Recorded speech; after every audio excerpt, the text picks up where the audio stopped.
Good afternoon, dear friends, dear Deliasts. You know what the Deliasts were? Deliastai were the representatives of the Greek cities arriving at Delos to honor Apollo during his annual festival.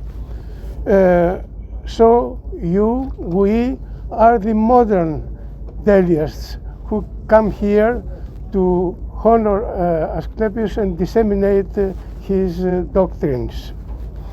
Delos has been always the religious center of the Ionian cities. Since the 4th century before Christ, it became too as an international port where the population in the 2nd and 1st century BC arrived the number of 25,000 people. All these people needed to be healthy. So before visiting the main sanctuary of Delos, the one of Apollo, we see here the sanctuary of his son Asclepius. You see the small promontory in front of us, where some of the walls are still to be seen. This was the site where the sanctuary of Asclepios was built. Most of it, as you see, is sunken under the sea because of the rise of the water in the Mediterranean. Delos has been always, as I said, the religious center of the Ionians. But all these people that came here, visitors, officials of the sanctuary, workers, and so on, wanted to be healthy. So Apollo and his son Asclepius were the gods of health. Apollo was also a god of health. One of his names was Ulios. Ulios means the averter of evil, and among all kinds of evil was, of course, diseases and so on. So Apollo was also a healing god, but Asclepius was the ancient healing god par excellence. Let us see now the kind of Asclepia cure. The cure of Asclepius offered to patients all kinds of illnesses and misfortune, the health which is a valuable heritage for us today. The cure was holistic. It aimed first to the treatment of the soul, and then came the treatment of the body. The cure of soul was achieved by communication with the divine. It was the part of therapy given magically by the healer god Asclepius and his family, that is Hygieia and Machaon and Podalirius, who were their son. Two procedures served the kind of cure. One, now you can look at your mobile phone, the first figure. On the one hand was the sacrifice and ritual dining, and on the other incubation. During sacrifice, the patient ate part of the victim offered to the god and felt blessed by the consecrated food. It was a kind of Holy Communion. As you see, up on the left of the figure, we have the patients who bring their offerings to Apollo and Hygieia, and on the right is the sacred food offered to the god. And down left, you can see a table of offerings for the god in Epidaurus. And on the other hand, on the other side, you see a big building, which was the building of the sacred feasts that took place in the sanctuary of Asclepius in Epidaurus. Now the second kind of healing was incubation. Incubation was a ritual sleep. Asclepius visited the patient in a dream. You can see your second figure. Visited the patient in the dream and cured him either by giving him a drug or operating himself. You see up on the figure the healing hall in Epidavros, the dormitory hall where the patient slept in order to see Asclepius, and down on the left you see Asclepius and Hygiaia on the left, and their sons Podalirios and Mahon, who are healing the patient sleeping in the ground, because the patient slept in the ground. Asclepius was living underground because he incorporated the powers of health, and the patient sleeping on the ground shared the same fate and felt regenerated in his sleep.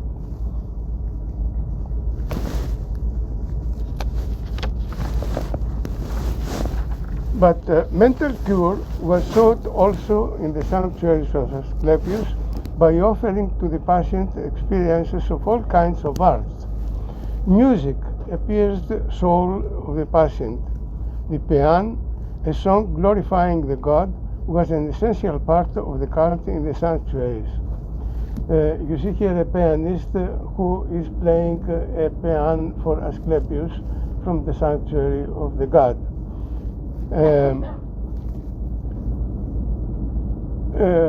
On the left, on the right, and down two photographs, you see theatrical performances which also served the mental health of the patients. On the left, it is a tragedy from the Seven of Thieves of Aeschylus, and on the right you see the birds of Aristophanes. Famous doctors of antiquity urged those who suffered from neurosis to attend tragedies, and those suffering from melancholy to attend comedies. One of them was Soranus, a famous doctor of the 2nd century after Christ. Architecture and visual arts in the sanctuaries caused to the patient similar feelings, as for example the connection of the same level, on the same level, of the basements of the Tholos underground mansion of Asclepius and of the dormitory, place where the patients met the god. You see how it was in Epidavros, the dormitory hall left, and the Tholos where Asclepius lived underground on the right. Visual arts played also a role, as for example the representation of healed patients, as the small statuette of a baby who was cured in the sanctuary of Asklepios, or parts of bodies healed on stone slabs of paintings.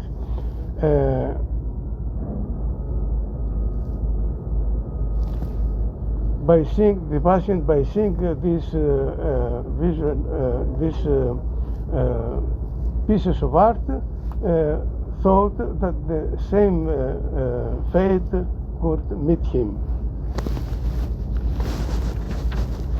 Another characteristic of Asclepian cure was the fact that the cure of body was based on natural resources in the sanctuary of Asclepius. Bathing was essential in the treatment of the patients. As you see up on the figure, the aqueduct in Epidavros, which brought water to the sanctuary from the springs that were up in the sanctuary of Apollo Maleatas, and on the right you see bathing buildings in Gortina, one of them, and in Epidavros, the other one. And all medicaments came exclusively out of nature, as you see the small bowls coming from Delos. One of them was, as you see, the Lycion, an anti-inflammatory and stimulant, the Centaurion, which was for diseases of liver, kidney, and other skin diseases, the Erinon, which was deconcentrate and antitussive, and other similar medicaments. And on the right you see a bowl where with the inscription Asclepeion. It comes from the sanctuary of Asklepios. Inside is a vessel with which the medicaments were prepared. Physical activity played also an important role in the cure. On the right you see the stadion of Epidavros. Asclepius urged his patients to run in the sanctuary, and when it was winter, he urged them to run in the dormitory, in the upper side of the dormitory, and to run in barefoot in the snow.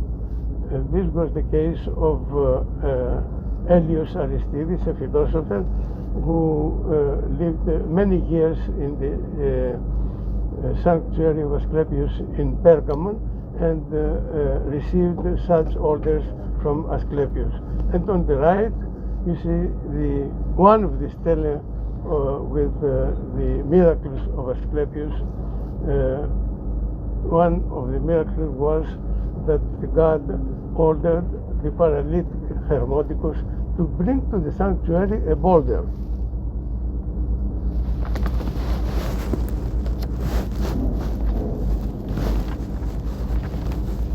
In the sanctuaries of Asclepius, invasive medical procedures were practiced only when needed. Medical instruments are found in the sanctuaries, and inscriptions mention of surgical treatment. You see here the many surgical instruments from the sanctuary of Asclepius, as well in the sanctuary near Ligurio, and the sanctuary in the town of Epidavros. We have inscriptions which mention surgeries of cancer in the 3rd century after Christ in Epidavros. To sum up, the Asclepieian model of healthcare is defined by social justice. Healthcare was offered equally to men and women, to free people and to slaves, to rich and to poor. The Asclepieian model is also anthropocentric. Divine help was offered not only for health, but also for good quality of life. Asclepius helped, for example, a father to find his vanished son, and Asclepius helped people to find water, or to find a treasure, to get rid of lice, to restore a broken vase, or to keep the fish in the fish market fresh. The Asclepieian model was also on scientific, economic, and cultural level evolutionary.